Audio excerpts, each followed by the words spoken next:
it foggy outside. All the planes have been grounded. Ain't the fire inside? Let's all go stand around it. Funny, I've been there, and you've been here. We ain't had no time to drink that beer. Ladies and gentlemen, welcome to the Sandman podcast. I am your host, Brian W. Tosh, joined as always by our resident hack checker, Oliver Fullington. Yep. Our producer and co-host, El Hilo del Hack, Tyler Fullington. And the man whose stories got stories, the hardcore icon. He's got 99 problems, but bananas ain't one.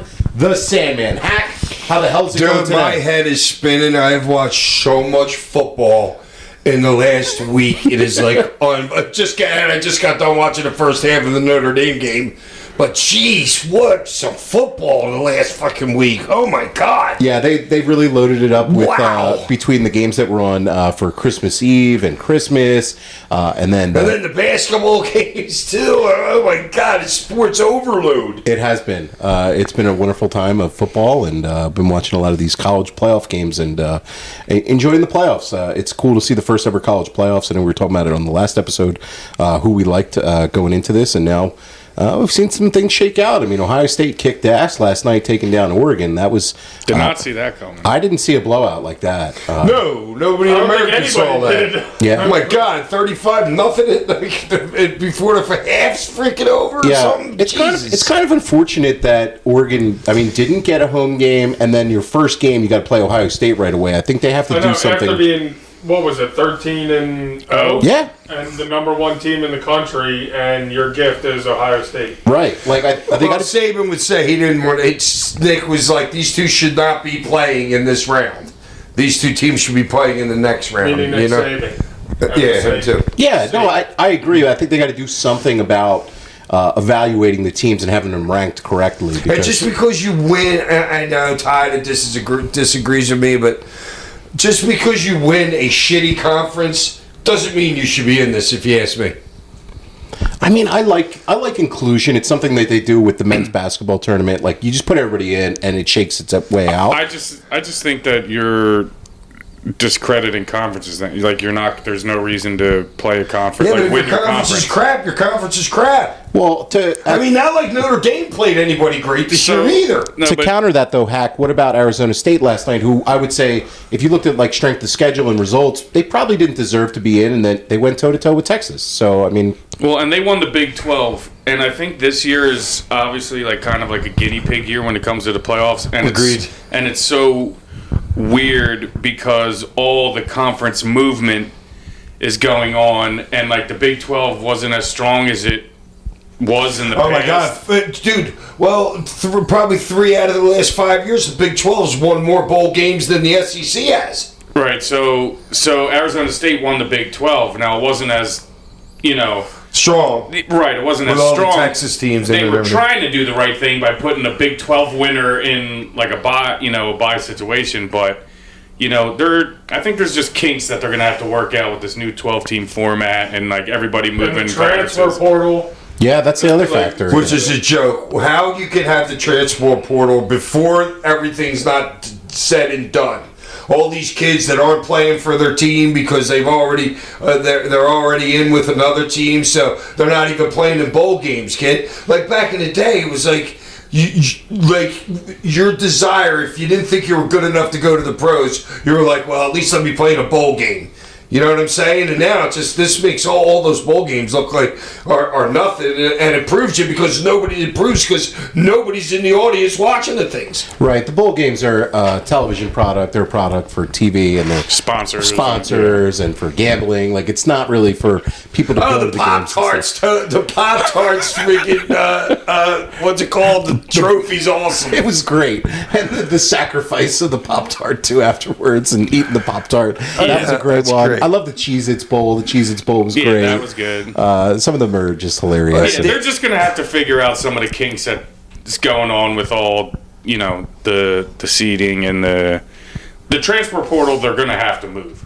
Right. So They're after gonna it's over. Yeah, they're gonna have to, because it's not fair to the teams and the players that because they only got a certain amount of window that they have to decide. It's like, dude, you have to decide. Yeah, how now. big is that window? Like a 3-week window or something. So what? That starts at the beginning of December, like Yeah. December 1st or something. Something Do we like even that. really know? I'm not positive, but Right. it's something like that. But yeah, you gotta change. You gotta change that. Yeah, there has to be an adjustment made there. And look, it's kind of like the Wild West right now, college sports, with all the NIL money and everything. It's a changing time in college athletics, and it's basically a second pro league now at this point with the money in there. I mean, it's not really It's amateur. the G League of the NBA. You know Yeah. what I mean? It's kind of just like that. Yeah, and I mean, it's look, these guys are getting paid. I mean, they should. They're putting their bodies on the line, and they're working really hard at it, and they're generating a ton of revenue. In any other line of work, you'd be getting paid for it. So I'm all for these guys getting paid. I just hope everything gets worked out with it, and I'm excited to see what's next. Who's going to? No, it'll be 5 years before they get the kinks out of this,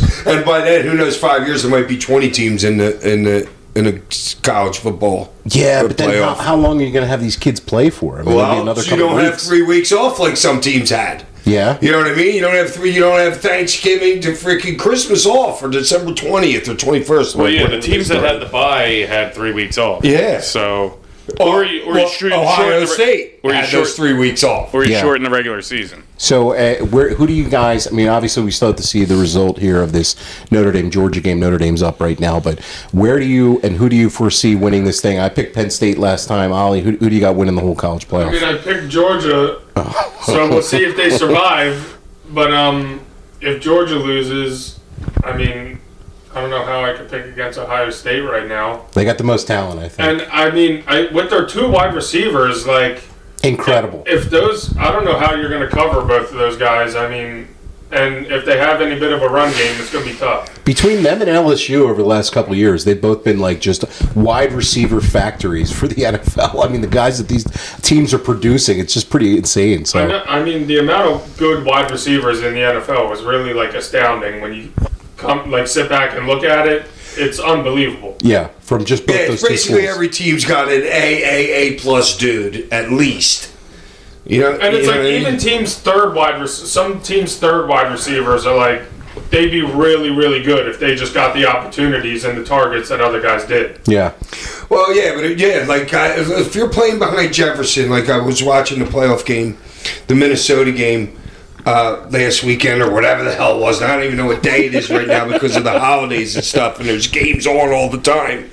But it would be like Jefferson would run, whatever Jefferson run, they would throw right behind where Jefferson left. Because he's getting double teamed. So suppose he's doing a freaking down and out at like 25 or something like that. They're throwing something across the middle, coming from the opposite side across the middle, right underneath him, where the corner and the safety just vacated that spot. You know what I'm saying? Yeah. Who do you got hacked for your pick to win the See, college? I can't. Right now, I got to say Ohio State, but I don't want to because it's kind of like look what the frick they did to Oregon. You know what I'm saying? So I don't really. I just don't. I don't know at this point. Okay. And Ty, any? I took Texas in the beginning, so I'll stay with Texas. Okay. Yeah. I thought I had Oregon. I don't remember who I had. I don't remember. That's either. what I'm just I thinking. might have had Oregon. I don't. I might have had Texas. I don't know. Are you guys getting excited for what is going to be, as I said before we started recording, the Delco Super Bowl, Penn State, Notre Dame possibly next week? For those not in Delaware County, it seems like a lot of local guys here are just hopping on the bandwagon of one of those two teams every year, including my dad, who likes both of them. So I think it's the Delco Super Bowl. I'm excited to see whatever happens there with Penn State Yeah, I'm and not Notre looking Dame if they hold on. I'm not looking forward. Ty, you're both a Notre Dame and a Penn State hater. So. Yes. So I'm not looking forward to it. Well, And tell them the stupid reason why you hate Penn State. I just hate their fans. I mean, And they think their fans are too. He thinks their fans are too snooty. we are. yeah. Well, they think they're upper echelon of college football and haven't beat Michigan or Ohio State in I don't know how many years. So until you do that, Yeah, You how know. about that, PT? Didn't they My play boy Ohio PT. State real close this year, though? Was that Man, close all you want. You ain't winning. Oh, well. Yeah. Hey, PT, I know you're out here. You listen every week, so okay. Penn State, go. Oh, are you a we are? Yeah, PT's the biggest we are guy there is. Oh, yeah. Damn. How can you put this game on that How about our birds, though? Our birds continue to roll. It was really awesome seeing Saquon kill it again last week. And it's awesome to see that he's not playing this week. Yeah, I mean, it's the right call. Like, let's be honest. Hey, we lost A.J. Brown last year playing in the last game, and we didn't even really have to play him. You know what I mean? But we were looking for a better position, even though we lost 7 games in a row. We're trying to get a better spot in the playoffs, and AJ went down in that game. Yeah, we're locked into this 2 spot, so it makes no sense to play him. Obviously, going for the record would be super cool. I mean, I think he would have a really great chance at it. I think he needs like 101 yards for it, but you know. Yeah, it just is what it is. Maybe he'll go after it next year if he has a great year again. But obviously, the year that he's had has been amazing. And watching this line play every week and just dominate everybody at the line of scrimmage has been really awesome to see all year. To think about if from week 1 we were doing the same thing that we've done since the bye week when we changed to a run heavy, he could have had the record already. That's absolutely right. You know what I mean? Yeah. But we were passing the first month. Yeah, you're right. That or the first Giants game when they asked him, "Yo, you are close to your personal record. You want to go in?" What, He the was like, "Nah." 255? He was like, "Nah, let the backups play and eat or whatever." When they were like up, and I mean, who knows? And if let's just say maybe he gets 30 yards there, and then he had 60 yards in the Pittsburgh game and missed about a half of football, like the whole second quarter and whatever. So let's say he gets 20, 30 extra yards there. And last game we didn't play him in the fourth quarter at all. Yeah, he didn't play in the fourth quarter. So, well, he played in the fourth. I mean, The up very until like beginning of 11 it. minutes Yeah. left or whatever. So, I mean, he could realistically only be like 30, 40, 50, and at that point, that becomes really interesting. Very at that close. point. Very, very close. I know people have been knocking on this record door for the last couple of years. Like Adrian Peterson, probably about, 8 or 9 years ago, was really, really close to it. He was like 30 yards away from it. Jamal Lewis had a great year one year. Derrick Henry. Chris Johnson. I mean, there's been a lot of really good guys. And I think with the extra game, you're going to see a lot of these records just get broken, especially the receiving records. Like, I think a receiver's going to have 2,000 yards receiving over the next couple of years. No, the game might be flipping back the other way a little bit with Baltimore and Henry being so freaking dominant, us and Saquon being so dominant. You know what I mean? Green Bay, Josh Jacobs, all 3 dudes free agents, new teams, and they're all 3 top of the leading rushers. Yeah, so I kind of think like maybe the script is being flipped a little bit on the NFL. It was so run heavy, 70s, 80s, 90s. You know, a halfback, dude. Your halfback in the 90s was your second highest paid player on the team. That's the way it was back then. Now your halfback's like your 30th highest paid player. You know what's for most teams. You know what's crazy? They're talking about how Saquon was going to have an extra game, but he's still like 40 carries less than Dickerson did yes. when he run. So it's more game. It would have been more. That's games, an extra game, but right? Yeah. not as many carries. Right. So I mean, what's that?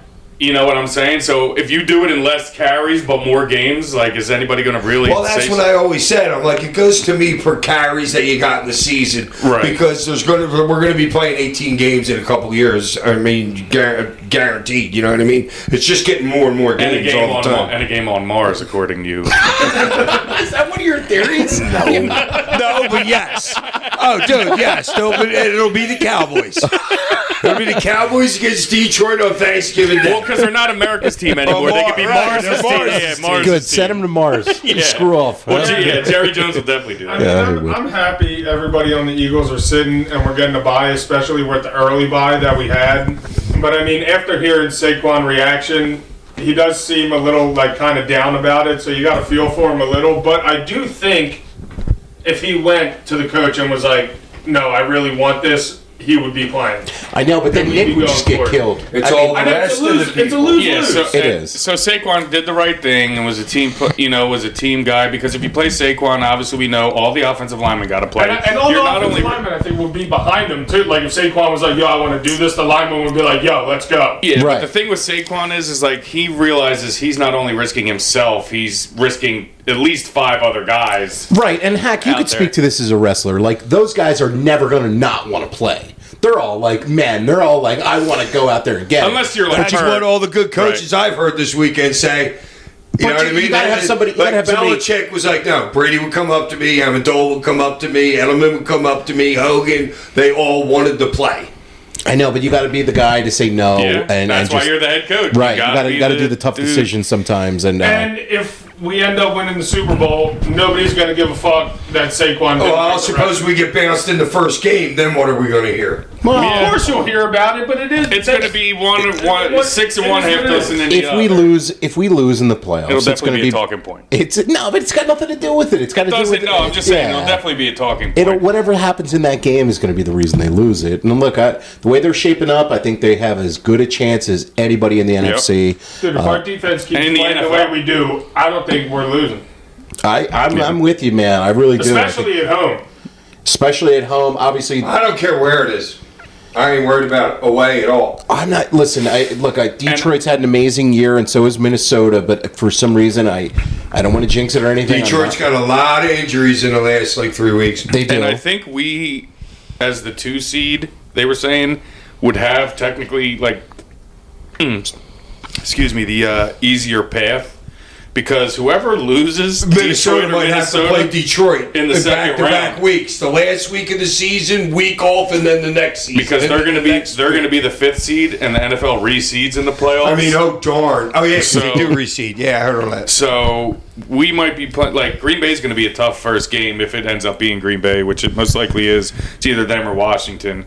But you get past them, and then you could get, a Tampa Bay coming into your house, a Rams coming into, your house. Which Hey, the is, Rams are on the come, dude.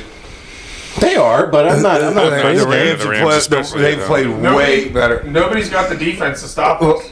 Yeah. We got the- And our we got the defense can defense, stop man. anybody. Minnesota's defense is very good. Yeah, Minnesota- real Min- good. Min- They're good, but Minnesota's a very Green good Bay team. doesn't scare me at all. Because anytime they've had a chance to prove themselves against a good team this year, Yeah, and I think you could I'm throw scared by out Washington. Washington. Yeah, because that kid will a win. That quarterback will a win. Daniels. If you've seen him, he did it against us. He did it last week. He did it in the last freaking 2 minutes of the game the other day. Yeah, I don't care. If that Jalen kid doesn't is leave, good. if Jalen doesn't leave that game early, we blow them out. I think so too, Ty. So Yeah, I think that was on the way to a blowout until Hurts All got right, well, injured. we did have 5 turnovers. yeah. Well, yeah, and there And would have that's been where 7 the points would have came. Yeah, right. Or at least average 4. Hurts probably converts them into majority of them two into of them. touchdowns Right. and Yeah, or field so, goals. like the turnover's worth 4.5 points, right? Is that what they say? Something like yeah, that. some, Yeah. along those lines. So No, but we got to touch on the Pro Bowl selections today. the Pro Bowl selection. I mean, the All Pro or whatever the hell It was Pro Bowl, Pro but I mean, Bowl. yeah. Well, go ahead. yeah, now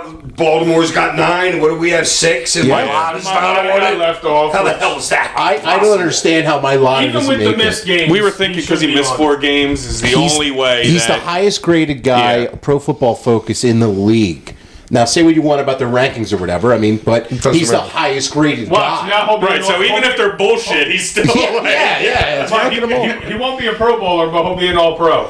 right. Yeah, and which sometimes is some weird shit they do. Yeah, but to me, don't you want to be, because the writers vote you, then the play. I want to be the one the You want to be an players All Pro. vote You want to be an All Pro. because the players vote that, right? no, the All Pro. The fans no, is I Pro believe Bowl. it's the opposite. I think it's fans and I players always vote Pro got Bowl. mixed up. Yeah. The All Pro is the And writer. coaches, writers and coaches is the one. I believe I Pro don't Bowl. remember. Pro Bowl, I believe, is the players, And fans. and coaches.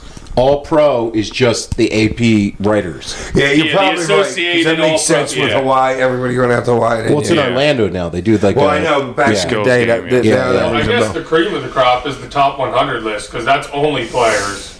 Right. That's yeah. that comes out every year. That's interesting. I don't know. I mean, you. So as a wrestler, Hack, you take criticism from just like the wrestlers as like that's like that's it. No like fan thing.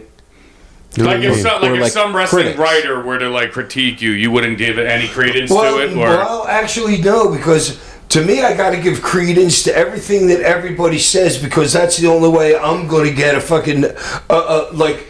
Because sometimes you get stuck in your own narrative. Believe me, when you're getting over and shit like that, and the whole world's loving you, you get stuck in your own narrative. But sometimes you need to hear that other shit. Yeah. Well, I mean, You know what I mean? Dude, Dave Meltzer used to bury me. Oh my God, he couldn't work his way out of a wet paper bag. Dude, I'm not trying to work. right. Well, I go back and I read some of those. I go back and I read some of those old Meltzer ones, and some of the people that he's very critical he's a Stephen A. Smith back in his day. You know what I mean? Yeah. Of wrestling, of writers. Yeah, he's a hot take guy. Yeah. Like he didn't like Dusty Rhodes, for example, and it's like Dusty Rhodes is incredible. Like that's 99% of the American The only population love Dusty. yeah, it's like he's not a work rate guy, but he does everything else. Like, and it's there's more to wrestling than just work rate, and we always talk about that on the show. And there's sometimes more to sports than the stats too, which sometimes you don't But see. even to me, your average Joe, that if you've been an average Joe and you've been watching wrestling since you were a kid, say you're like 30 years old, I have to give some credibility to what that dude's saying. I meet these kind of people all the time. Right. Because Kyle, these guys know how I am. I'm always asking questions. Where are you from? Who was your favorite first? Who's your favorite now? You know what I mean? Because I'm really stealing the energy out of the fans by asking them questions. That's how it keeps me going when you're signing for 3 straight hours and you're talking for 3 straight hours, you know? But if you've watched enough wrestling, then it's worth listening to. Well, that's a great transition because I did want to touch on our show that we had last week from Suplex Vintage Wrestling.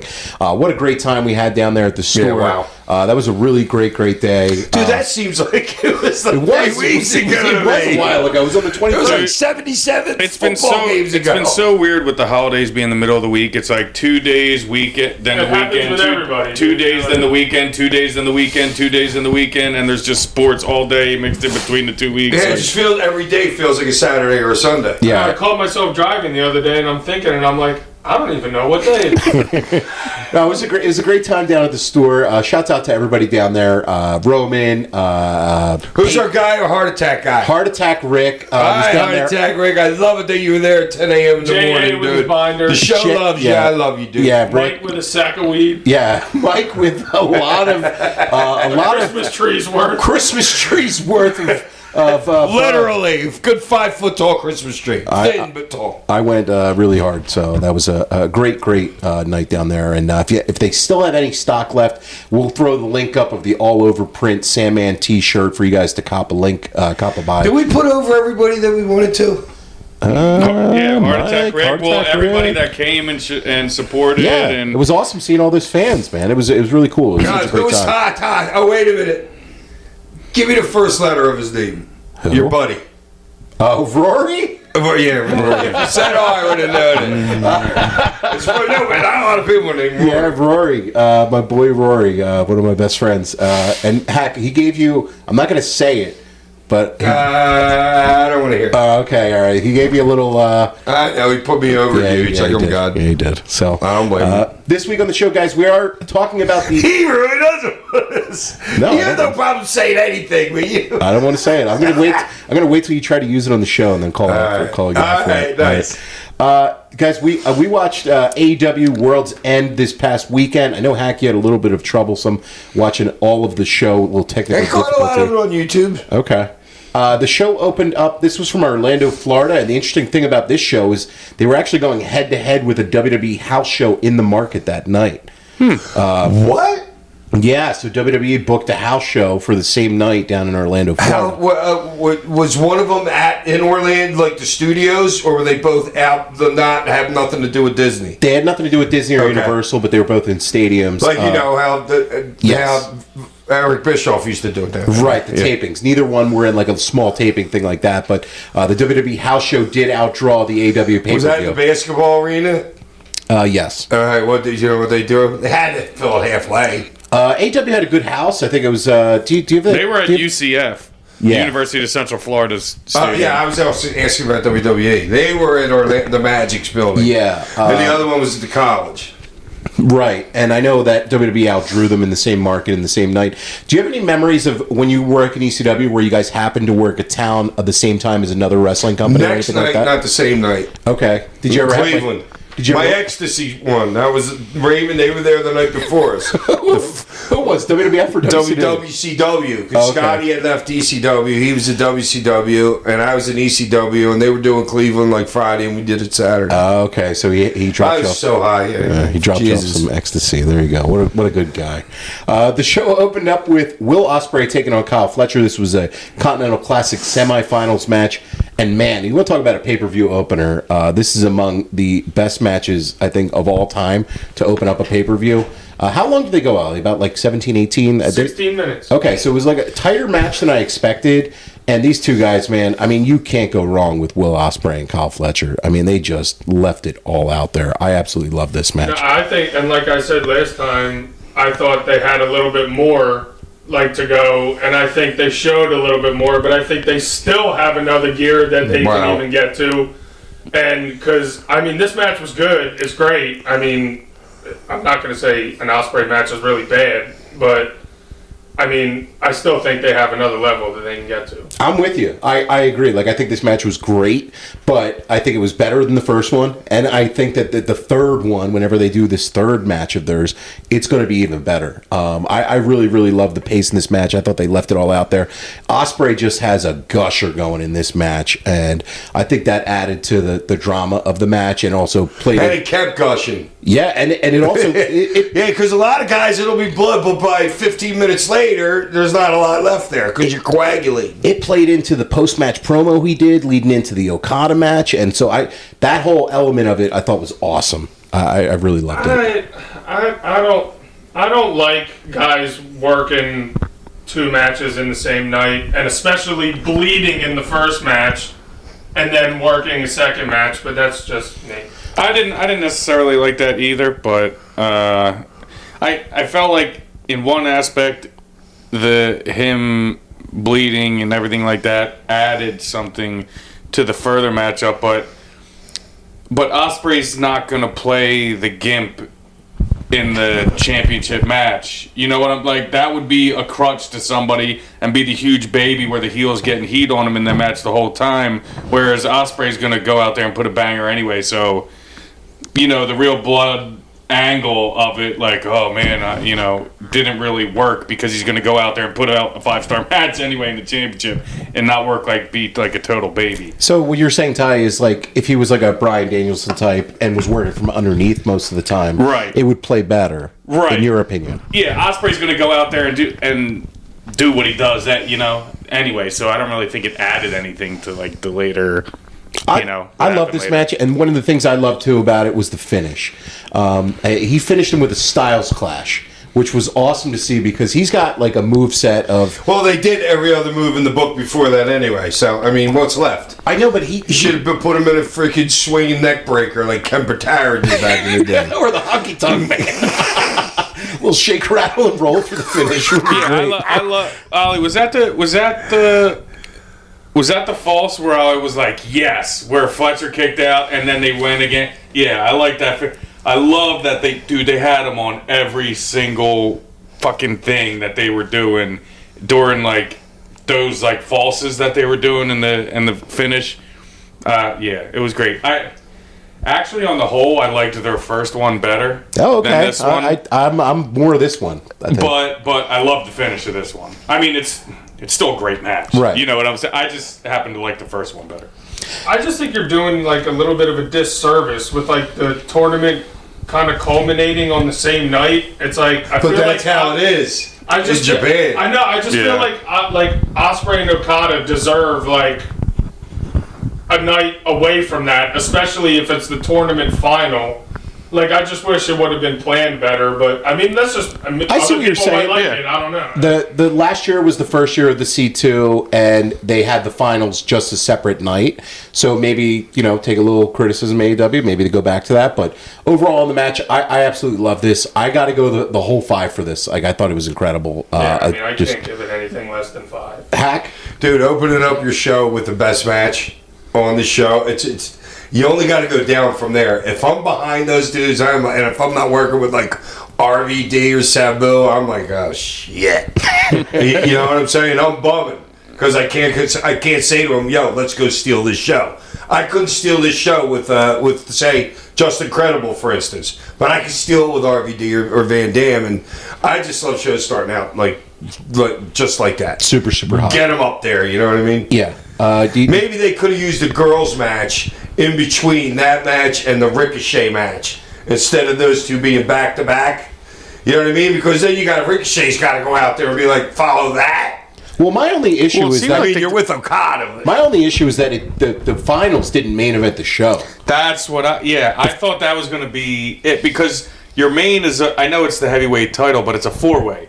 So, have the 4-way before and then have and especially what happens, at the end of that. Well, because you've been building up that tournament longer than you've been building up that 4-way. Right. You've been putting more work into the tournament. Right. And it means something. And I was going to say that later, but you brought it up now. So, no, I definitely thought they should have been switched. Yeah, I think you switched that, and overall, kind of maybe like the last taste in your mouth of the show is a little better. Right. Just kind of thinking about that. But Hack, you got a star rating for the match? Yeah, I'm going to give it a 5.5 banger, as Tom would say. He's so hip. Bang, bang, bang, bang, bang. All right, Cactus Jack. All right. Yeah. Ty, what do you give it, man? Yeah, that's 5. I mean, yeah, it's 5. It's just it's insane. Up next on the show was the other semifinals match between Kazuchika Okada and Ricochet. So Ricochet's been doing this really awesome heel turn. And obviously last night on Dynamite was a great angle with him and Swerve. But he's been working this like heel, and I love him stooging and stuff. He's playing into the thing he does now in the corner where he turns to the ref and he acts like the guy pulled his hair and he's bald. Is just such a great little heel mannerism thing. I'm a big mark for that. Yeah, we'll save that one for Jeff Jarrett. Wow. I mean, seriously. I like it, man. It's good heel stooging. Well, the other one, who else did that during the match? Where the ref's back was turned and he got the people tossed from ringside? He banged his head against the stairs? MJF. Yeah. Okay, yeah. All right, I could do without seeing that. I wanted to say this about the Ospreay. Like, Ali made a great point that they still have more to go. I could care less if I ever see an MJF match with that kid again. Oh, Adam Cole. Yeah, we'll get to that. You know what I'm saying? And there's another match on the card, too, that I just feel that way. Dude, seriously, I'm done with this match. Right. But this match was all right. I didn't think that they meshed that well. The crowd was chanting, "Nah, nah, nah, you're bald," on Ricochet. But, Okada and him were working like... Okada's a slow-paced guy. He gets going. He builds up to the finish. I thought this was the right result, putting Okada over. Absolutely. It made sense, and I don't think Ricochet's any worse for wear. Ricochet was basically a jobber before this tournament. He was putting people over before this tournament started, and then they gave him that slow build. Yeah, now he's developing this heel persona and everything. Wasn't he in a group with a couple other guys? No. Before that? No, he's always been solo since he came to AEW. But Okada hit him with the Rainmaker for the pin. How long did this one go? This was a little shorter. 12. So this is 13, 12:55. Okay. Yeah, it was just all right to me. I don't think it ever really got going. I'd have done 7 if I was following that match. Seriously, I'd be like, dude, we can't. Yeah, for what? Yeah, right? get in, get out. Yeah, bing, bang, boom. Yeah. To me, it wasn't bad or anything, but this was just like a TV match almost. I think I'm going I'll go 3 stars for it. Yeah, I'm going 3 stars too. I mean, it was good. It wasn't bad, but I felt like it was kind of...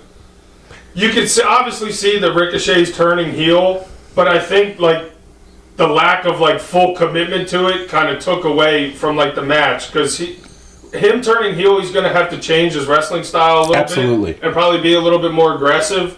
And I would have liked to see that probably a little bit more with Okada's style, and I think it probably would have been a little bit better. Yeah, and to that point too, Ali, his style is kind of like I this... like the high flying and the moves and everything, but... Right, but Okada's still also kind of like this heel, but he's not really. So it's like, you kind of got 2 guys who are half heels, half babies. Yeah, and it doesn't... Okada's over because he's so good. Right. You know what I'm saying? Or he could be the heel with the match. And he's so heel that he's half baby. Yeah. What do you give it, Hack?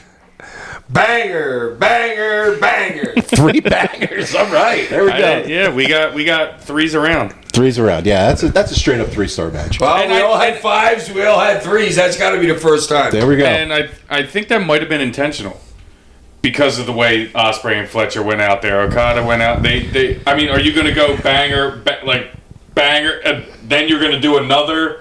Especially when Ricochet and Okada will probably see each other again in the future, and then that's when it's a lost match. Yeah, that's it's kind of when like a you can lost turn it match. on. Because like you said, Tosh, like Ricochet's doing great heel work, but his in-ring work as a heel needs progression. Yes. Like his move set and everything. Grab like the that. guy, punch him in the forehead while he's down on his knees, let him make a little comeback, get the crowd behind him, Yes. cut him off again. Right, that needs- stupid old 70s heel shit. Yes. Heel Yes. shit. Absolutely. Perfect for him. Right. He's too good of a wrestler to be a heel like Yes. that. You know what I mean? Yeah, so that needs some work, but yeah.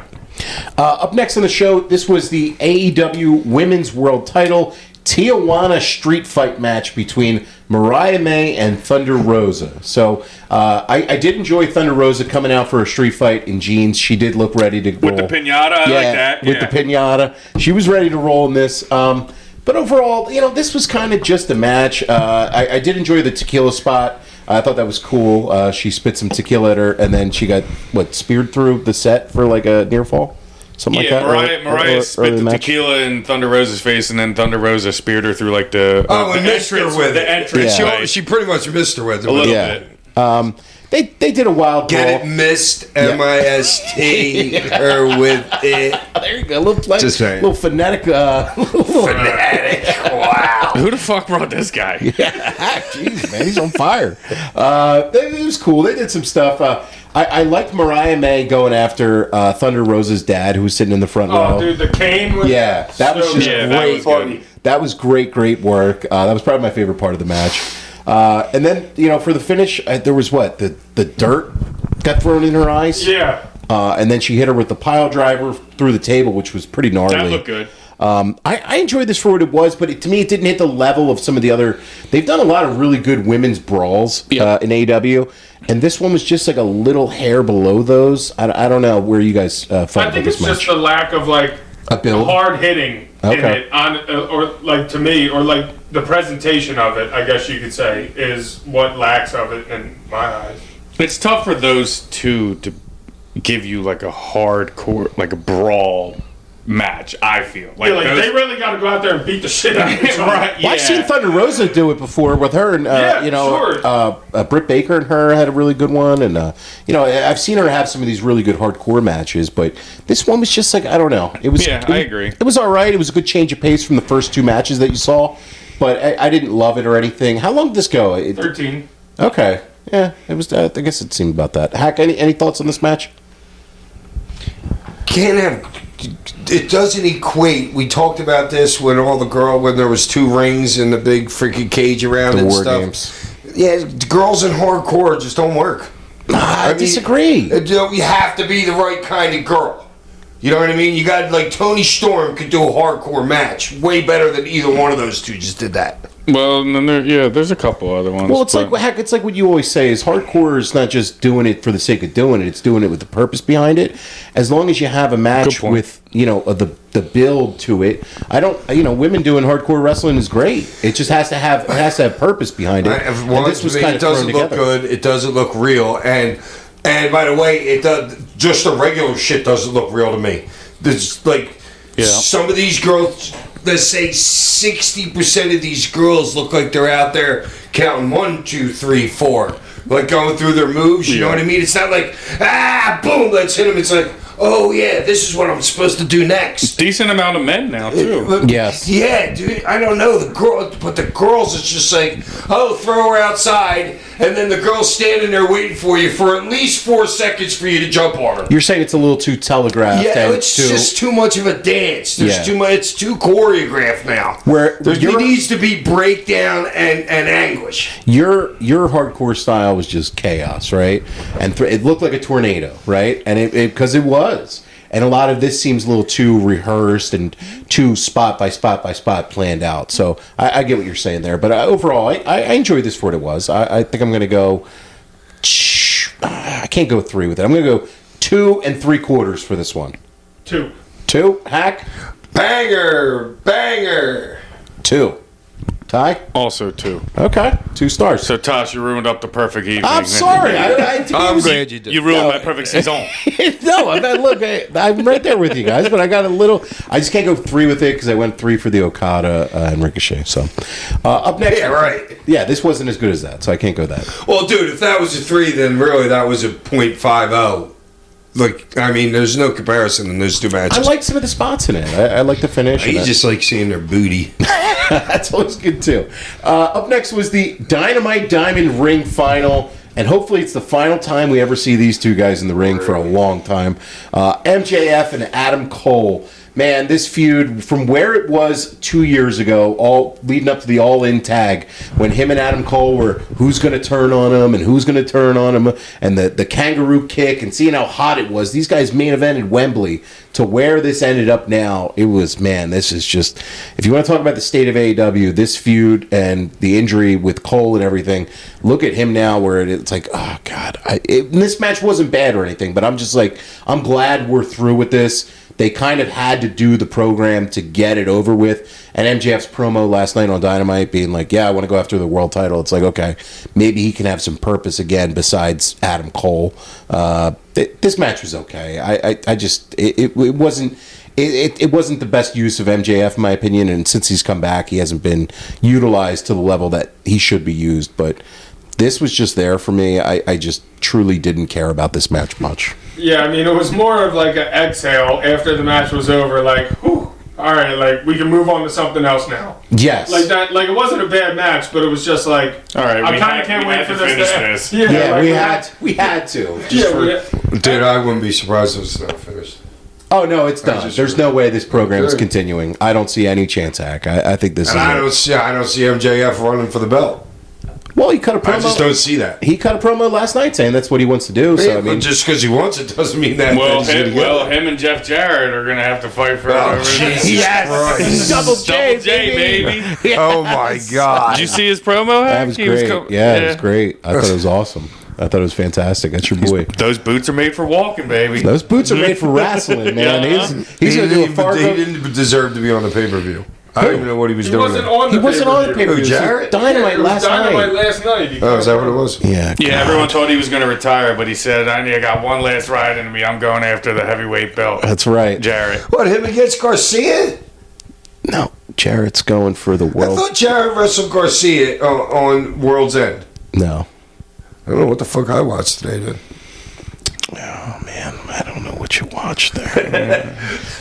Maybe he's cracking what up did you watch? Was it last year? Maybe. I don't know. It might have been.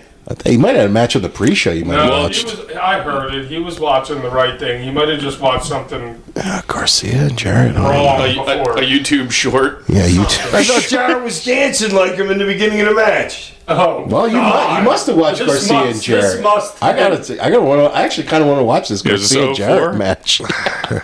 Maybe I dreamt it. You dream I had about a nice Jeff Jarrett nap this afternoon. You dream about Jeff Jarrett in dreams. Well, that Roderick's, who'd you say? Broderick. Garcia? Yeah. No, that Garcia hip. Danny. Yeah, that Garcia hip thrust had you in your feels in your dream. That's what. Did you wake up all bricked up? Hank? Yeah. I used to have that thrust. Yeah, the Chippendale thrust. Yes. Speaking of matches that were flaccid, though, this match, I'm just gonna go 2 stars for this one. Flaccid. Yeah. I love it. MJF finished it with That's the heat just a seeker. funny word. I don't know, 2 stars for me. Ollie, Yeah, 2 for me. Hack, What's the match again? MJF and Adam Cole. I thought Jared and How many stars did you give Jeff Jarrett and Daniel Garcia in your No, dreams? been there, done there, seen it, done it. How Hope many it's bangers for the over. hip thrust? Banger, banger. Oh, 1.5 bangers tie. 2.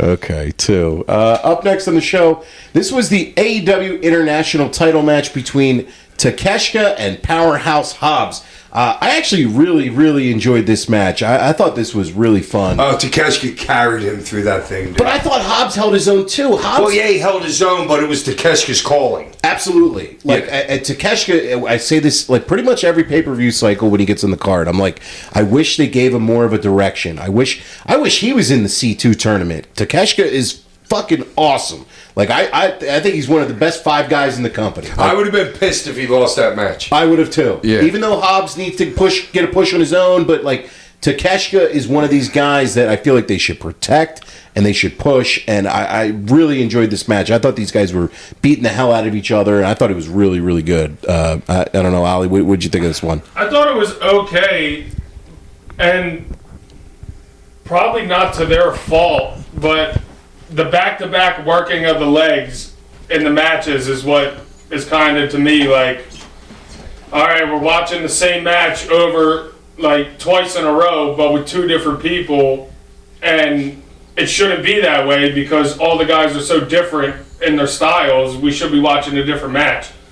Now, I get Hobbs is coming back from an injury, and that's where you're going with it, but I would have liked to just see them just have a regular match without attacking a body part, and I think the match would have been way better. Yeah, I know what you're saying. Like, it makes Just have a big man strong match. Like Power- those guys power can versus have. power. Yeah. right, and it does make kayfabe sense to go after Hobbs' leg. But if you're going to be working a leg, it's something we say all the time. Coordinate these things together with the agents. I don't know what Or these. spread it out 3 matches in a row. Don't do it in back-to-back just don't do it in back-to-back matches. Yeah, that's something that I like. I don't know if these agents talk to each other. I don't know if these wrestlers talk to each other. But that's a simple thing you could just flesh out by one conversation in the back. Like, Literally, after you go over everything, all the agents get together and be like, "All right, what's everybody doing? Where, what's the direction? It's that. It should be that simple." I don't know if these meetings are taking place. Right. Yeah, I don't. Right. I don't But I'm think they saying are. should Yeah. be like. Yeah, or if it's like, or if you're having plans for Takeshita and Hobbs to meet again, you have the strong power match, and Takeshita goes, okay, well, how can I make this easier for myself? Oh, he just came back from injury. Now this match, let me go after the leg. Right. Right. I like that. And you Yeah. can do that, but it's just, I don't know. One of the But things- I think they could have had a way better match if you just stayed away from working the leg. Yeah.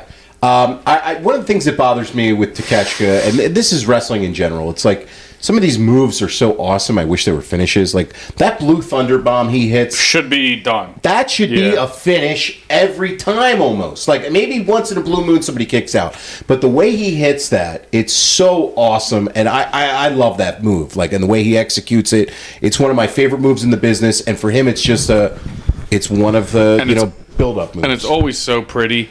It and is. It's so impactful. Like, that should, I agree with you. And it That doesn't should be- finish matches. No. And it's look, he does the other suplex, the raging fire suplex for his finish, and the knee as well. But it's like you could finish the match with the blue Dude, thunder bomb. everybody's finishing people with a guy sitting on the mat with a knee to the back of their head, their face, or an elbow. It's like everybody's doing all that shit. It's a lot of strike finishes. Yeah. As like the ultimate finish is the strike. Yeah. I don't know. I really enjoyed this match though. I'm gonna go 4 stars for it. Ollie. I'm going 2.5 because I know there's a better one. Wow. All right. Hack. Banger, banger, banger. 3. Ty. 2. 2. Yeah, I didn't really like it that much, to be honest with you. And the whole knee thing just work the knee, and then it doesn't limit you at all unless you really decide when you want to limit it. It's just I don't know. I don't know. The black guy had a great match. Hobbs. Yeah. I like them both. Great and I think match. they're- Yes. And I think they're both good. I just wish the psychology of the match was different. Yeah, I must have missed that part of it that all you guys saw because I really liked this match, man. I really did. I thought it was a big brute match, and I really enjoyed it. And Takeshita is one of my favorite guys in wrestling, so this was a really good one for me. Up next was the AEW TBS Women's Title match between Mercedes Moné and Chris Statlander. So this is a rematch from the pay-per-view before, and man, I thought that they delivered big time on this one. I really, really enjoyed this match again. I thought the work in this was really crisp. I loved a lot of the teases on the outside. I thought that was really, really good stuff. And they really, you could tell at certain points in shows, wrestling crowds today seem to like taper off a little bit when you get into like that second, like that latter half of a second hour of a show. No, it's when you get the girls on the outside of the fucking ring and nobody can see them. Well, no, I'm saying just crowd reactions in general, Hack. Well, crowds get okay, tired, it it's- seems like nowadays. And they really got the crowd into this match towards the end of it. I thought they really got the crowd going. I really, really enjoyed the teases outside, and I loved Statlander going for the tombstones. This match was really, really good, and to me, now you're building up to this chase of Statlander finally beating Monet, and when it finally happens, it's going to be a big, big reaction. It ain't happening. Ollie, how dude. long was this match? It was long. 24. Was this the I longest? was just looking at it and was like, wow, I didn't realize it went this long. Was it the longest match on the show? I think I it was. believe so, yeah. And honestly, I thought it stunk for the first 18 minutes. I thought I like Monet doing the double knee thing or whatever, and then Statlander like catching her and everything like that. It just never got going for me. I thought their previous match was way better than it. I really liked the last like 6-7 minutes of it, and I'm like, well, where the hell was this the whole entire match? But yeah, I don't. It just took so long, and I'm surprised it was 24 minutes because it felt like I was like, damn. But yeah, it was so. It just took so long for them to get going. But like I said, the last 6 minutes or so of that match, I really liked it. So. I don't know. You got 18 minutes of not liking much, and then the last 6. I can't imagine them booking that match for 25 minutes. Somebody must have went short. Like, you remember he said that like the Okada match went 15, and then after that, the next match went 12. I don't know. There's some time there because that match is not supposed to be that long. I think I saw on Twitter that it was the longest women's match AEW's ever ran. Too. It's just not supposed to be that long. I think Mercedes is really starting to find herself in the ring. I think she's way better than she was when she first got here like 8 months ago, and I was like, yeah. She's started to put it together again. Yeah, but it could be Statlander also. I was just gonna say, wasn't Statlander match the first one that we really liked? Literally. She had a New Japan Strong match that is like probably it's not my women's match of the year, but it would be number 2 or 3, I think, recently. So I think she's really starting to find herself now. Yeah, I in think the ring. she's awesome. I always loved her, but like that's why like when she came in doing the AEW stuff, I was like, man, where is that? Like, where are you? It might have just been the lack of like she just hasn't worked with a lot of these girls that were in there yet, and when she's in WWE, they're doing however many house shows a week, so she's getting those reps in with all the girls. Like, it could have just been that. And she came up traveling with all those right. girls. She came up with Charlotte and Bayley and Becky. So the matches with them are obviously. So you know what that means to me? That means to me that she's not a leader. Because if I've seen her with all these other girls, she should have had a better match than she had against this chick Statlander. Not this one, the one like a month ago or whatever it was. That girl's not a leader and a caller. Although I saw her calling shit in this match and the last one more than I had ever seen her call before. Well, heck, do you think that could be part of being in a new company and not wanting to step on somebody's toes? Or like, if you're a caller, you're a caller? No.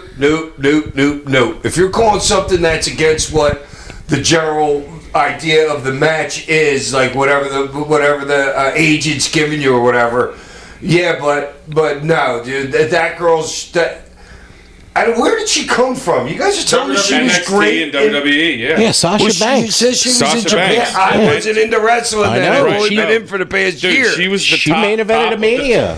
main evented WrestleMania. With top- who? Bianca Belair. All right. Yeah. Well, and I'm sure Bianca carried her through No, that. Sasha carried Bianca. Heck, we gotta pull up and watch some old Sasha. Well, matches. there's a reason they gave her so much damn money. Watch and her. right away, Right. you know I was saying, why is this girl worth all Watch this? her and Bayley from How did NXT she get TakeOver bad Brooklyn. then? It's How like did she go good to being steak? people always go up and down in wrestling. Dude, it if seems you're like good, you're What did she have? 2 years off? it was like a year and a half or so. Oh, okay. See, I don't know that. Yeah. What, did she have a kid or something? In between WWE and AEW. So she comes back to AEW and they paid her all that money after a year and a half off? Well, heck, she had two things. Her contract got froze out in WWE, and then it was like a while. I for her don't to know get what froze released. out means. I never heard that. So she was like under contract, but she was trying to quit, and then she finally got a release. She had beef with like Vince and stuff, and then finally got out of her contract. She walked out as tag champion with her and Naomi. As a tag champion. They She walked walked out. out. shit. Yeah. I don't know all this. Yeah, Yeah, so she walked out on Vince. Dude, I gotta hand it to her. Yeah, he's like, now he's like, Just like the Now other she's girl my that, favorite. that I had a picture. I got a picture with a couple weeks ago. Lady Sack. Yeah. She walked the frick out. She's making way more money. Right. Yeah, Yeah, So she walked good for out her. as Yeah. tag champ. As tag and champ. then got released, and then When- did New Japan for a little bit, and then signed with AEW. She got hurt in between there too, so she got hurt while she's working New Japan dates. Broke her foot in a match with Willow, and then she was on the shelf for a while with the broken foot. So she's come back off the injury. She's getting used to working a new style and freedom and everything. And I think she's starting to put it together. Absolutely. Hopefully, I because they enjoyed- need it. Yeah, I enjoyed this match a lot Yeah. more than you guys. I'm going to go 3 3/4 stars. Ollie, what do you give the match? I'm giving 3.5. I Okay. enjoyed it. I thought it was better than their other one, but like Ty said, the first couple, probably like 10 minutes or so, was like a little slow, and then it like got progressively better. Hack, what do you give the match? Banger. 2 bangers. Okay, Ty. Yeah, I really liked the second half of the match. It just took so long, so I'll give it 3. Okay. Up next on the show was the Continental Classic final between Kazuchika Okada and Will Ospreay. And man, the crowd at the start of this match, I had given a standing ovation before the Dude, match I'd started. be pumped for I'd Yeah. give a goddamn standing I mean, if I was in the ovation. crowd for that, Seriously. yeah, seriously, I'd be I'd marking stand up for that. I would be marking out for this match. You're watching, Absolutely. You're watching Okada and Ospreay at work here. And one of the things I've been saying this when AEW does their pay-per-views, they pull JR out of mothballs and they Yeah. have him on the call for the big matches. And he just, when he's watching Okada, he talks about him with reverence of like, he's a real champion and he gives it that real sports level. I think utilizing JR for how they do on these calls towards the end of the show for the big matches is really great use of JR in his Well, older JR, age. especially from calling in Japan, he has that extensive knowledge about Okada and Yes. like a lot of these Japanese stars who are Like personally. Yes, he actually, and he has like, because he was working New Japan for Access for years, calling the matches, and JR has knowledge of these New Japan guys that you probably wouldn't really expect for him to have, and he also has respect for them too. So, But like, not even like necessarily Japanese guy, but somebody who's worked there, like Ospreay. Right. Like he's probably seen Ospreay work way before anybody over here has. yes, You know what I'm saying? So it's not only, it's everybody. Yeah. I just wish when they brought JR and they would just get rid of Excalibur altogether. And Is that the dude in the hood? yes, yeah, the masked man. Yes. Yeah, the man in the Yes. mask. Well, I don't know. I think he talks way too much, but just generally speaking, there's too many voices when he like. It's crowded. It's definitely crowded when they come on, and then like Shivani like throws like his one word in because everybody else is talking. Yeah, like, Shivani knows not to talk too much. Yeah. Well, He's like, go ahead, boys. when you get a booth, I'll bring you in and out of a segment, and then you Yeah. guys just go. yeah, when you get a booth, and I think the part of the thing that's tough with it is like, JR is a natural play-by-play guy, but obviously he can't do play-by-play anymore because it's Right. just not, he's a little too old for it or whatever. And Tony's a play-by-play guy, but he's kind of the same boat where it's, he's not the best for it. And then Excalibur's doing play-by-play, but he's a little Tony too... don't know the moves. No, but Tony's more of like a vibes guy, right? Yeah. And he's good like big picture. He's descriptive. Right. Yeah, But Tony should probably go off when JR comes on. Yes. Yeah, you don't need that many guys out there. Right. It's a little too And then crowded. Nigel's the heel announcer, so he's trying to get his 2 cents in, and Excalibur, it's like, Jesus Christ. Yeah, I think the best announcing teams are usually 2-man booths. If you have to have a third guy, fine, but 4 is way too many. Dude, could you imagine Joey Styles doing an Ospreay Omega match? would be so knowing awesome. like every name of Joey, every move. where are you, Joey? Everything. Where they're out I by know. Joey. Joey! Yeah, Joey, come on. Styles, we love you, dude. This we miss you. we do. I miss you. This match was absolutely fucking awesome, though. I love this, and one of the best parts was the Oz Cutter that got drop kicked in midair. I think that was the spot of the match, man. I thought that was so God, fucking. his drop kicks are so good. They are, and this was like Okada is just such a smart worker. This was the first time. He had the one match. He had a couple matches where I was like, okay, he's getting to that level. But this is the first time where I was like, you're watching New Japan Okada again. And this was really, really like, oh, man. This is what they paid for. This is what they brought him in for. If you're going to bring Okada in and give him a ton of money, you got to push him like an attraction, like a top guy. He can't be a flunky in a the middle finger. Yeah. I hated him when he was in that position. He shouldn't be mixed with the Bucks and everything. He shouldn't be Unless in a he's hurt. stable. Yeah, but that's the Bucks keeping him down. See, I don't think they think like because No, just like Chris Jericho's keeping the big dude down. Big Bill. Yeah. Well, maybe he'll That eventually guy's a give him a loser. rub. I don't know. But this match was awesome. I absolutely loved it. How do you guys feel about Ospreay doing another job? Because he's done a lot of jobs recently. Hack. Hack actually brought it. He He's brought me. that up. Doesn't matter. He's bulletproof, you're saying? Yeah, let him lose to a midget. Doesn't matter. in a minute and a half. But also too, it's not With a like he's roll-up. losing to like a lesser, like Okada's a legend. Right. Yeah, it's like who got the last shot in, kind of, more than anything. Right, and then the excuse for the rematch could be like, well, I just had the match with Fletcher and I was bleeding, and this, I almost had you. don't need Well, an him excuse. losing to Fletcher was the enhancement of Fletcher.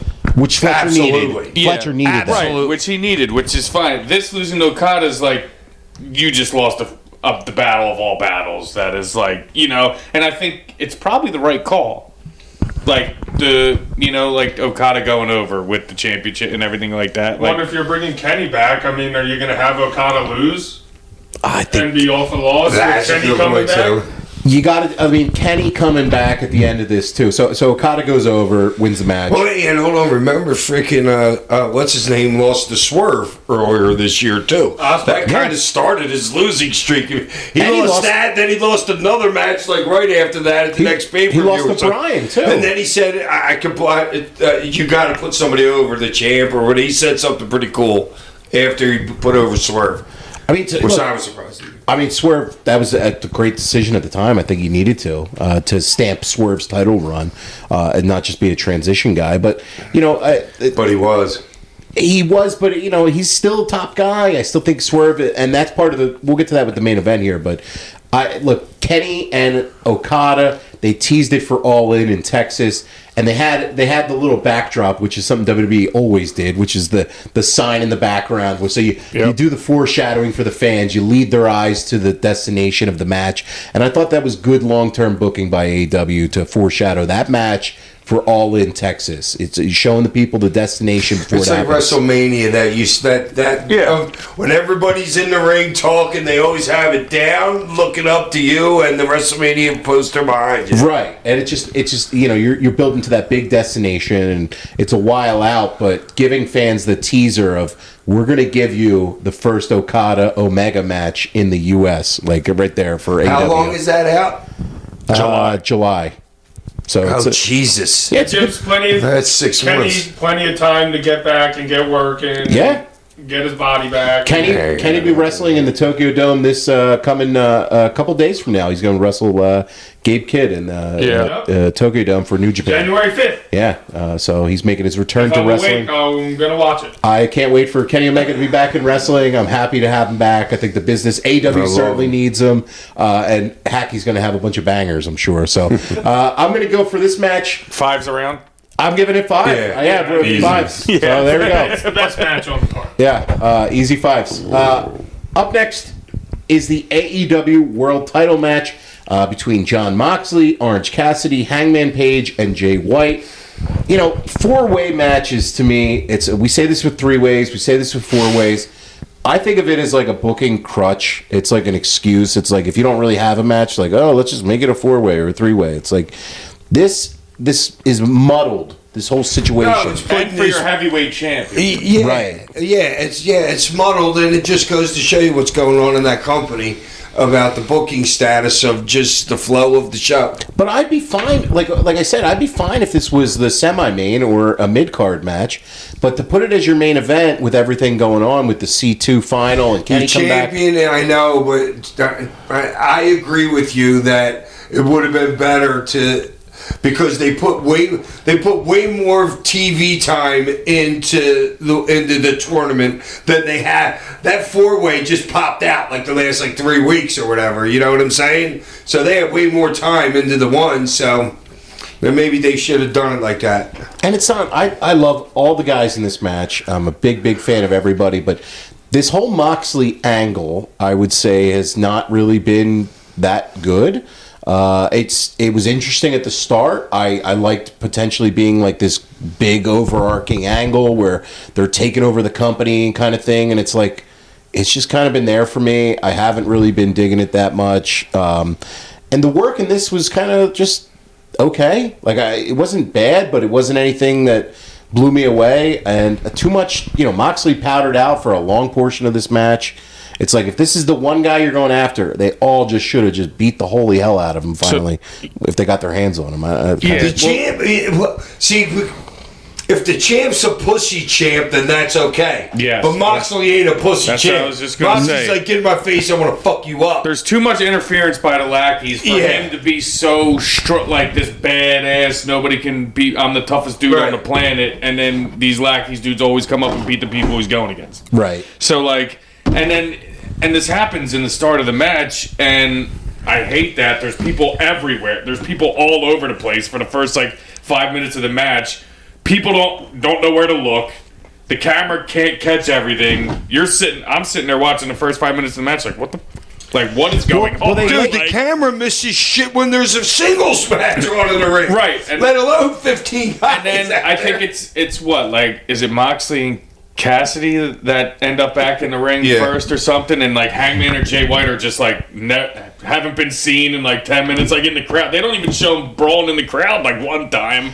And then they finally show up out of nowhere. Oh, yeah, and then security finally shows up after 10 minutes and grabs Yuta. The security finally coming in. It's like, where were you earlier? I did like the homage with the shield powerbomb through the table to start. I thought that was pretty cool, and I did like a couple of the teases. You got Christian in the skybox, and then they show Hook in there, and I'm like, I don't need this during this is already muddled, and now you're throwing in two more guys in skyboxes for the camera. It was just all what's going on right now? Well, I think the Christian thing was for the effect at the end after the match. Yes, that was the whole. Did you need the Hook thing too? Did you need? No, because I think. Well, yeah, I think they were trying to play it off like Christian's there and Hook's going after him. Yeah, I don't know. This wasn't bad though. I mean, it wasn't bad. The best spot of the match though was Marina Shafir taking the Blade Runner. That was great. That was great. And Jay White to me is someone who we talk about positioning all the time. He is always in the right spot. I continue to watch Jay White, and I'm like, man, this guy is one of the best people in the entire business. His facials aren't great, but his eyes are good for some reason. It's who's the girl? His face might not be great because it's covered with the facial hair. But his eyes, you could see at times during the match that he was hurt. That he's trying to show you something more than physical pain. He's emoting well. Yeah. Something, yeah. Oh, I like that. Yeah. Emoting well. Yeah. I always enjoy it. Especially when he's laying down and he's looking up at you, you know what I mean? He's got fucking perfect. And he's always got that drool hanging from his lips. He has a great spittle hanging out all the time. Yeah. The finish was then, White did the Blade Runner to Marina Shafir, and then Yuta hit the knee on him, and then Moxley got the Death Rider, and he got him up on that and dropped him right on his head. I thought he hit that awesome. But it was good timing on the finish, everything that happened. The finish came together nice. Yeah. Well, with those guys, if it doesn't, there's something really wrong. Yeah. Finish after a cluster. Finish came together nice. And they knew that. It wasn't anything special, though. I'm just going to go 2 3/4 stars for this one. Ollie, what do you give it? Yeah, I'm going 2 stars. To your point about having a 4-way, to me that doesn't really matter because when you have this much talent in the company, guys and this many people going for the belt, it's just gonna have to happen sometimes. But adding Claudio and Yuta and all of it into it, you just don't need it because one, you already see them enough, and if Moxley's a big, strong badass, have him win over the 4 guys. Right. And then he can really be I'm the fucking king. I mean, you can have the chick cheap shot low blow somebody or something, because she's a chick. Yeah, but it's you start out the match with those guys interfering, and then it's brawling all throughout the arena, and then it's all right, well, where are we? And then Yuta's part of the fuck finish again. Yeah. So but realistically, they should have had a way better match considering the talent of the 4 guys. Honestly, And then how long did this one go? It kind of seemed a little rushed. 15. Yeah, okay, maybe not rushed, but it did seem a little shorter than I was kind of expecting. Shit in 15. They did a lot. Considering entrances. But it didn't start to get those 4 until the final couple minutes. Yeah, how many minutes into the thing? So yeah, I mean, I it wasn't bad, but it wasn't the AEW pay-per-view main event quality caliber match that I would normally with those four guys, Right. especially. Hack, how many bangers? All right, let me ask you something. Okay. Because of that rating, now imagine if the three tournament matches weren't in the show. You know what I mean? Take all those spots and everything, and put one of those matches in as a girls match. Put another one of those matches instead of that as the Young Bucks against FTR. Is that who they are? Yeah. Which we've seen a million times, and throw in a 6-man match that we've seen a million times with these guys. Is that match still so bad? Yeah. Dude, Yeah. there were three. I know, but those three matches, the 3 tournament matches were really, really good. Yeah, I mean, the tournament matches were great, but I think we didn't get a tag title match on the show. Private Party, having finally won the tag titles, oh God, were not included. They weren't on the pay-per-view. I thought Statlander and Mercedes was better than the. So did I. The main event. How many bangers do you give it, Hack? The main event. Banger, banger, banger. Here we go. 3. She bangs. I'll give it. It was a 2 for me. Yeah, 2, 2.5, whatever you want to go with. It's just, I don't know. It's underwhelming. And after the show, after post-match, we got the debut of Rated FTR. So he's now going by the name of Cope. Don't say Adam Copeland. Edge is now going by the name of Cope. He came out with FTR, and they brawled with the Death Riders. And it looks like it's setting up a match between Jon Moxley and Adam Copeland. Look, man, I don't know about him I don't know about an Edge. Why Moxley bring match. somebody in for him? He needs to be somebody that's in the. You know what I'm saying? That's like hot shotting. That's you call that straight hot shotting when you bring in a guy like that you haven't seen in a while for the champ. Well, he was hurt. He was hurt. Not the point. You know what I'm saying? That's just hot shot an angle. Well, I think it's to give you something at the end of the show and say like a direction for the future. I just don't really care for the direction that much. Like a Moxley Edge match in 2024 to me is like, I don't know. I'm not that into it. I don't know. If anything, have Christian beat Moxley and then have Edge come out after Christian wins. You could do that. Then you have that's something. I don't know where they're going. Like, all right, I want to ask you guys. You give me one name. Who's taking the belt off Moxley? Ollie, who do you go with? I'm asking you. Put on your booker. I know you're not a booker, Hack. You too. Just think about this. I'll give you my answer right now. Yeah, who do you think? They don't know. Okay. They don't know. They don't know. Okay. Fuck, I don't know. You don't know? Ty? Well, don't feel bad because they don't. I mean, I can almost guarantee that. I mean, I know who I would. Christian. You got Christian doing it with the contract. That would be the worst decision I think they could make. I don't want to see Christian take the belt. As long as it's still maybe Edge wins it and then Christian takes it off Edge. I don't want to see that either. I want it to swerve. You're going to beat Moxley with a dude that was hurt that just comes back that has no entourage, and he's going to beat Moxley with his entourage. Well, Edge he's got his entourage now with FTR. Yeah, they tagged last night. Yeah. Oh, I didn't realize so that's his crew. Rated FTR now is what they're calling him. But I don't know. Oh, maybe Hangman. So now we're going to see FTR against the bald dude. Cesaro. Yeah, you know what I mean? Claudio. We're going to see a bunch of that shit again, which, wait, didn't he used to tag with those dudes more than fight against them? No. There you go. But overall, wasn't the best AEW pay-per-view outing, but I still really enjoyed the show. What do you guys think, Ollie? Yeah, I mean, it was alright. Like, if I'm giving it a star rating out of 5, I'll give it like a 2. Okay, I'll go 3. Hack, what do you give it? Banger! Oh, there's a little 2.5 bangers. Okay, he's going with the bangers. Bangers for modern wrestling. Shaw ratings for ECW. Ty, Ty said it. Ty got me on. No, you like the word banger. Here's a big. What are you giving this one, Ty? Probably I'm same boat as Hack, 2.5. Okay. Up next week on the show, guys, we're going to be reviewing the Raw debut on Netflix. This is going to be... Dude, it's going to be... It should be off the wall. It's going to be a banger. It's going to be a banger. If they're going to do it right, dude, the whole world's going to be on that show. Yeah, it's going to be... They're going to bring back all the good-looking girls from back in the day. They might know. Like, I could see... Plenty of good-looking girls. Yeah, what's wrong with the roster now? I know, but I could see them paying homage to, like, What, Jacqueline? Papa Shango doing freaking what's the name? And the hookers. The Godfather. Yeah, I can see little shit like that. Which I'm sure they'll come up with some skits with some older people. Absolutely. Yeah, they always do for these That big would be roles. a perfect skit. Yeah. Yeah, Ron's got to be in there. Yeah, we need a bunch of the old timers to come back for And this. who else they just brought back? They did I need a JBL clothesline. Okay. He's with Nick Nemeth right now. They're doing Nick things. Nemeth. Yeah, they're... but, guys, instead of listener questions... Oh, God, we got plenty of listener questions. We have a ton, but we got to do our first ever annual Hacky Awards for the Year in Wrestling 2024. Hacky.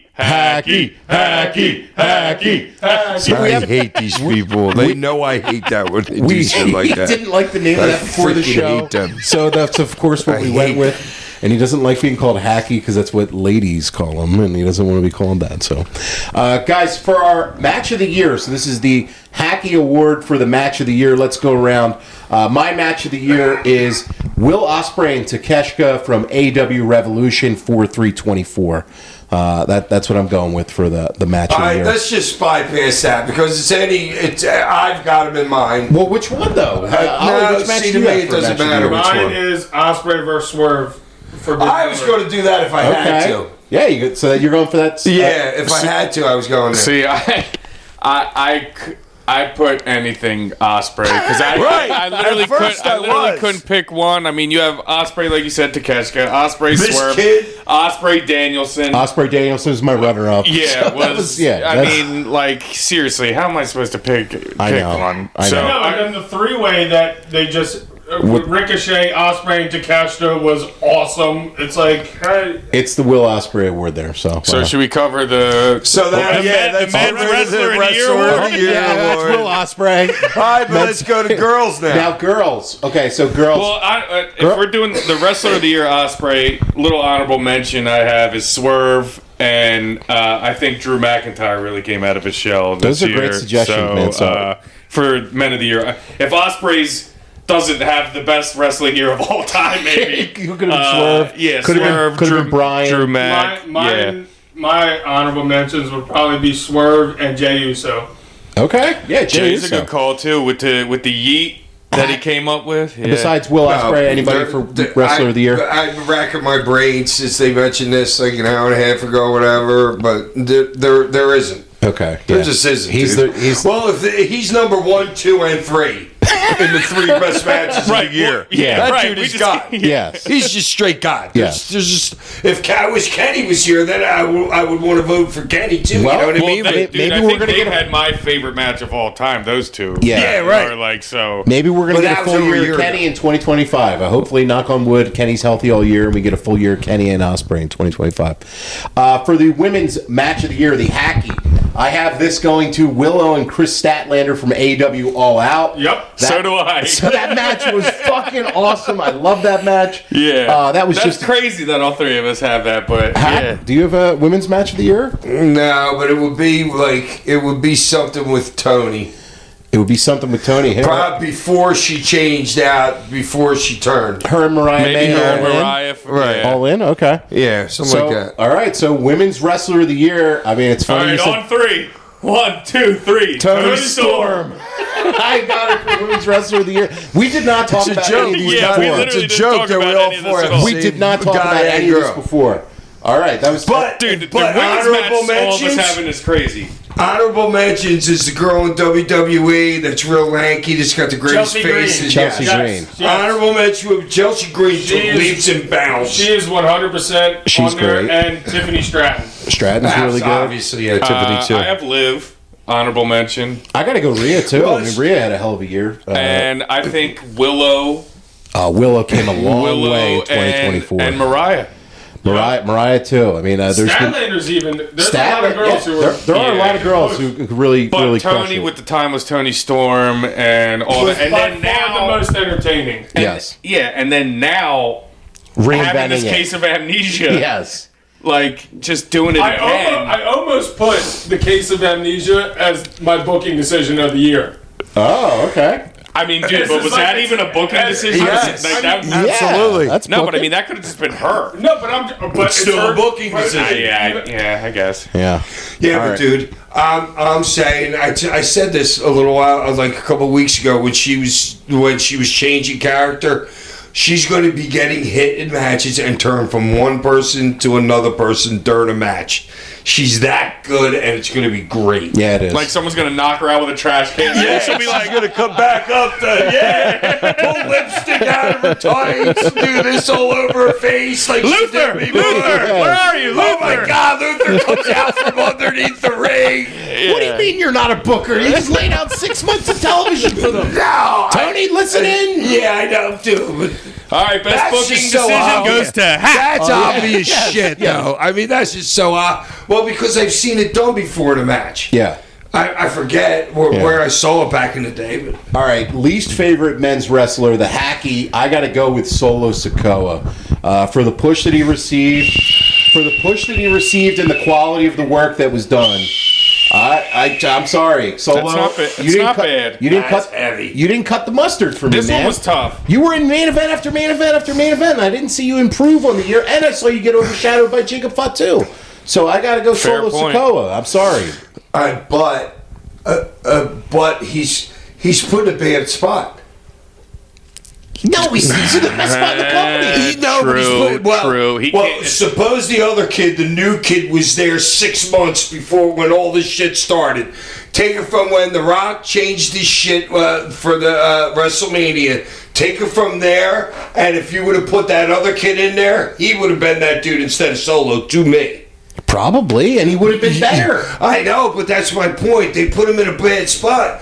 To me, the kid at least in a fucking lose-lose. went on Ozempic or something like that. He got less fat, you know, and he was working on his body, you know what I'm saying? But he just got, to me, they put him in that bad spot. I just didn't it's a fair see. point. I just didn't see him deliver in a lot of these main event matches. Where look, he's getting He handed couldn't the ball. deliver before then, though. I he know. He is who he is. Dude, don't put it on a grape if you want an apple. Listen, it's his least favorite wrestler. I like that. Don't put it on the grape. You know what I'm want an saying? apple. Don't put those peppers or whatever that. What is The that? Ulafala? Does The anybody know Ulafala. what's exactly on that thing? He's my least favorite men's wrestler. Ollie, who do you got? I mean, if we were thinking about it as in like a wrestler and like a main event kind of guy, like Yes. Bush, I wasn't really thinking of it and like that aspect. I mean, I put Hook. There you go. You got hooked. All right. Fucker. Oh, is that your guy? Half? Can't Of complain course. with that. Of course, he couldn't put Taz in. Well, no, but the last thing he did was great. The last 2 things that I've seen him do is the best things that I've ever seen him do. with Christian in the skybox. Yeah. So who Yeah, knows? it's not like against him personally. I just think he needs a different character. Yeah. Just the like the whole badass 140-pound guy doesn't do it for me. Who do you got, Ty? I hope you say who I think you're going to say. Who do you got? Nigel McGuinness? Oh no, that's not God, you're so wrong. I gotta pull out This some. dude was so horrible. No, he and wasn't. so over. He couldn't even do a wrist lock. He doesn't know a wrist watch from a wrist lock. God, I gotta pull up some Ring of Honor matches and show you him. that guy can work. He could really work. That's why Ty's he wrong. can't work worth a shit. He's an No, you're amazing giving him too wrestler. much credit for Gunther putting him over. Never mind. Go do something else. Hold on a second. Who did you think I was going to say? Cody? Well, I thought you were gonna say Jack Perry. but the thing is, I thought James. oh, Jack Perry is a go. See, I was struggling with this because I was like, all right, like least favorite. Jack Perry might be, but I like that. See, I think he's a good worker. Nigel's So do I. I just a big pile, steamy piece of dog. No, he's not. I gotta prove you wrong about this sometime. And I think Cody's a good worker. I Yeah. just didn't like which. No, I know you don't like the presentation of the whole Cody scene and Yeah, everything. I mean, Yeah. if you're gonna, what's next? Hold on, here we go, guys. Least favorite women's wrestler. I mean, On 3? I don't know. Hold on. I mean, this could go a lot of different ways here. I know there's a couple people we like to. We're just not the biggest fans of it. All right, on 3. 1, 2, 3. Jade Cargill. That was minus 550. That was a lock. I hate saying it because she has the best look in the business. Yes. Like across all companies, at like everything, it's just the in-ring work that lacks, and it pains me to say because she looks so awesome and could be so awesome. Yeah. And he just got out of a long relationship with an African American girl, That has nothing he to do with swayed a little bit by her. Okay, there you go. I've never been touched by the dark side, and I still hate her. So, All right. Up next, the biggest story of the year. This one, I mean, for me, this is Vince McMahon resigning among all the accusations that he I didn't faced. even think about that. That's That's the biggest story in wrestling this year. I was thinking it as like wrestling story, like. Yeah, I think I was kind of going that way, but you're not wrong. Like, Vince McMahon's not in wrestling anymore. That's like the biggest story of the year, I think. But what do you have? But you're not. Well, that is the biggest story of the year. But I was going as far as like booking storylines and stuff and, like that. I mean, it's still the bloodline. I mean, it's still, That's what I it's have. still the most interesting story in wrestling, even though it's going on for a long time now. Yes. But there's still, I mean, you still have The Rock waiting to see. So that's what's keeping my interest. Well, yeah, and you go from Roman and that bloodline, ending that, I hate to say the word story, and then continuing with Solo and his part of the bloodline, and then now reintroducing Roman back into another part of the bloodline. So, I mean, for me, that's the only year-long continuous story that I think's been going on. The only honorable mention I have would be the CM Punk leaving AEW and going to WWE was probably like next on my. I mean, I think Vince is probably like the right answer, but like Ollie said, I was thinking more along of like story and storylines, bookings, like that. What do you got, Hack? Well, that's why I had 2 answers for this. One is like they're both like wrestling, but one is Vince being out and the other company taking over the fighting The company. TKO or whatever. And that's just a huge They're story. equally, like any other year, either story would be the biggest thing. Like And the merger. and they're almost synonymous with one another. Right. One another. So yeah. And the next wrestling wise was The Rock coming out saying I'm going to be in WrestleMania, and then the next thing you know, 17 minutes later he's like, no, Cody's going to be there. Well, so that's my best booking decision of the year. The Rock turning heel, becoming the final boss, pivoting and getting that reaction of the crowd after whatever they had planned. I don't know if it was going to be Rock Roman or whatever, and pivoting Right, we didn't even know what they actually had planned. to take the reaction of what you got and then say, nah, we got to go with this Cody Well, because story. I couldn't. Here we go. Think about this. Could anybody imagine The Rock taking the belt for any length of time? yes, because you don't have to work. Because you don't have to work to keep it. And because they have the other title now. So yes, I could theoretically. Yeah, I could see that. But The only reason I could is because Roman did it and he never worked. That's the only reason. You know what I'm saying? Absolutely. I just put that as the best booking decision because a lot of times celebrities can be very. Wait, are you saying that they changed it to go to Cody? No, yes, they did. They changed it to go to Are Cody. you saying that's the best? Well, The Rock turning heel to become the final boss and realizing, hey, I'm getting booed. I'm going to lean into that and get the boos and be the best heel you've ever seen. And, Yeah, but I don't equate the two. What are you talking about?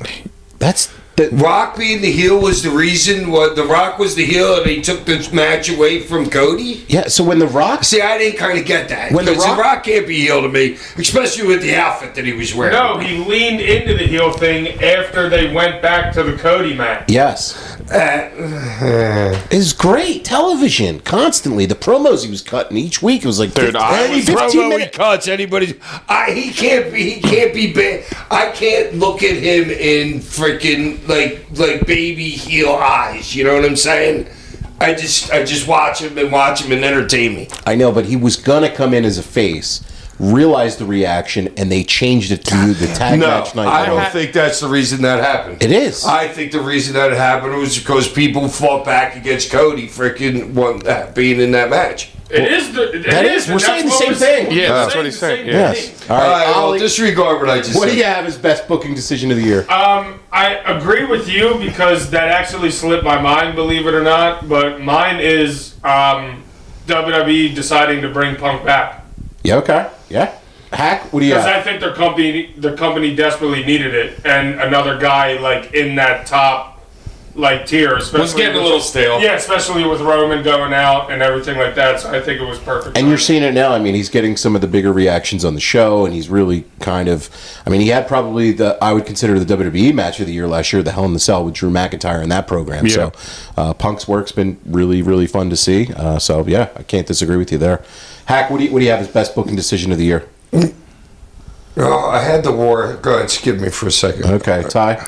I have them worst. Swerve winning the title. Yeah. Oh man, Swerve. That elevating him to the main event scene was I mean, the right dude, he move. was on such a rocket. If they didn't put, I was going to be serious. Dude, when he won the belt, I was standing up at the TV going, "Come on, come I'm on!" like, this dude needs to be champion. yeah, like they needed As soon to as do I that. started watching, like a year ago, I'm like, this dude's got to be and champion. he needs to be champion again. So And he was so over. He did such great mic work, in-ring work, everything, dude. Yeah, the Nana. Hack's doing the Nana dance right Your boy Nana. Yeah, your friend. But yeah, putting the belt on Swerve, I I'm getting thought. toilet paper out right now, throwing it to the crowd. What do you have, Hack, as best booking decision of the year? I don't know. Okay. Worst booking decision of the year. I have AEW's overpush of Jungle Boy. I think it was poorly cast for him as a badass. I know we talked about this a bunch already before, but The Jack Perry push, not Jungle Boy. the Jack Perry. I'm sorry, push. the Okay. scapegoat Jack Perry Yeah, push okay. as a badass. Because I actually liked Jungle Boy. I like Jungle Boy I hate too, Jack and I Perry. think he's a pretty good wrestler. But the scapegoat positioning him as some badass just didn't work for me. So Yeah, I miss the I hope Luchasaurus is doing well. I know he's coming off a sickness, so hopefully maybe somewhere down the line we can get Luchasaurus and Jungle Boy back together. But Ollie, what do you got as worst booking decision? Mine is taking the belt off of Swerve. Okay, interesting. So you're saying had they kept it on him and didn't go to Brian? I mean, but Brian at All In was such a moment, dude. I know, but I There just was a don't think moment. he ever.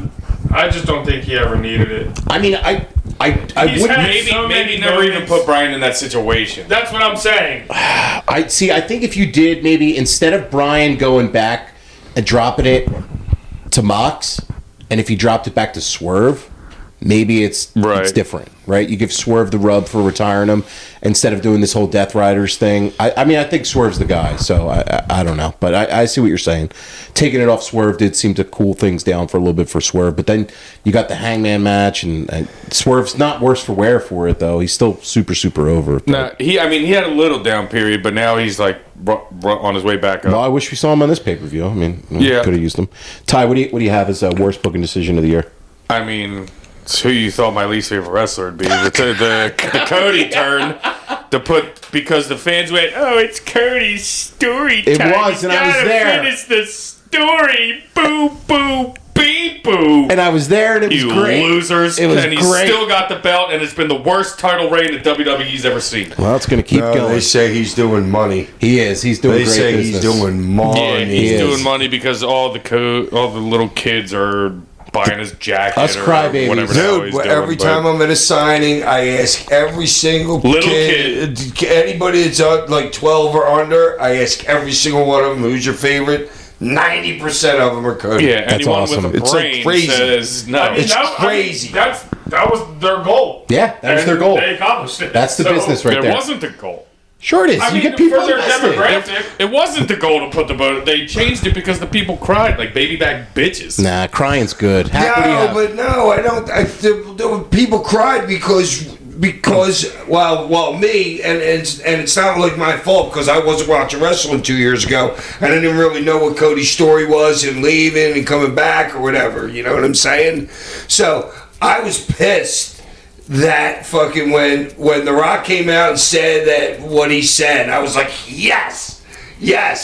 And then fucking next thing I know, a week later, it's like, oh no, Cody's going to be in that spot. I was pissed. And I like Cody, and I think he's a great worker, and I think I love The Rock. and he does everything. But to take away The Rock that whole situation for me, just because people cried about his story. I don't know, worst booking decision ever. Well, no, Other it than- turns out to be. other than Alright, one hack am with I Carly. getting this one wrong again? You're saying it's bad that Cody became champion. I'm saying it's bad that they changed it in order to put the belt on him. Yeah, but I because- think that was the original booking, and then The Rock changed it because the Vince shit was going right down then, and who had control and all that bullshit, you know? Yes. Hack, what do you have as the worst booking decision of the year? That one. Okay. So you just buried me and then agreed with me?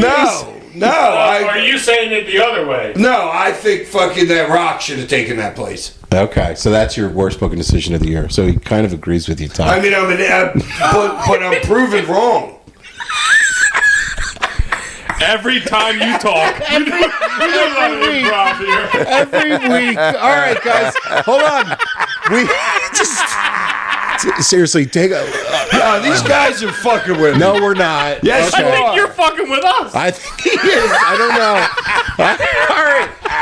So now we got. Who's on first? This is the most. Jesus. Double. This is the most prestigious award in all of the hacking. Oh, Jesus. The Sandy Award to the person in the business you most want to have a beer and a cig with. I'm going with Swerve Strickland for 2024. Ollie, who do you got for the Sandy? Well, you kind of stole mine. No, it's not stealing it. We got But- it's this. No, I'll go with a different one. I'm going with Jamie Hayter. Wow, he's going with Jamie Hayter. It seems like a fun time. Okay, you want to hang with her? I don't blame you. Hack. Oh, fuck. I didn't even think about women. That's weird. For the first time ever? No, mine's Tony Storm. What am I thinking? Okay, you're going with Tony for the Sandy. Okay. Yeah, timeless Tony Storm. Timeless Tony. Mine's Moxley easily for Mox. guys. And girls, it would be Obami. Okay, Rhea Ripley over Tony. Wow. Okay, Ty. Mina Shirakawa. Wow, Mina, sure you're gonna have to fight Broderick Strong for her. Hey, listen, we're just having a beer and a cig. Yeah, just we're a beer and a having a beer and a cig. Broderick's gonna choke you out like Chris Chetty and Hack. Listen, she just seems like a fun time. She just seems like a fun time. See the What tweet do you from think I you did today. today? Yeah, it was great. Dude, I saw that Chetty picture and I was like, yes. Gotta get it. This is perfect. That fucking choked me out in like 8 seconds. Guys, check us Like out. that pen did? Wait, check us out next week. We're going to be reviewing Raw on Netflix. But before we go, Hack, the cane of the week or the toast of the week? What do you got? Oh, fuck, dude. The cane of the week's going to Texas. University of Texas for playing so bad yesterday. Okay, I Oh, guess God, you had. how unprepared were you for that? How about the toast? I don't know. I see Texans right here. Texas, Texas. It's just some old notes. And it says Texas. Doubtfire. It's Texas. You're reaching high Browns, Penn State. It's just Texas. I have no idea what this means. Do you have anything Yeah, for the but I toast? changed it to Houston, Texas. and the Texas. You're reaching high Doubtfire. Do you have any toast of the week this week? Penn State. Penn State. All right, guys. As always, We are. like, share, review. We are. Catch us next week, and we'll talk to you. We are. Ain't it foggy outside?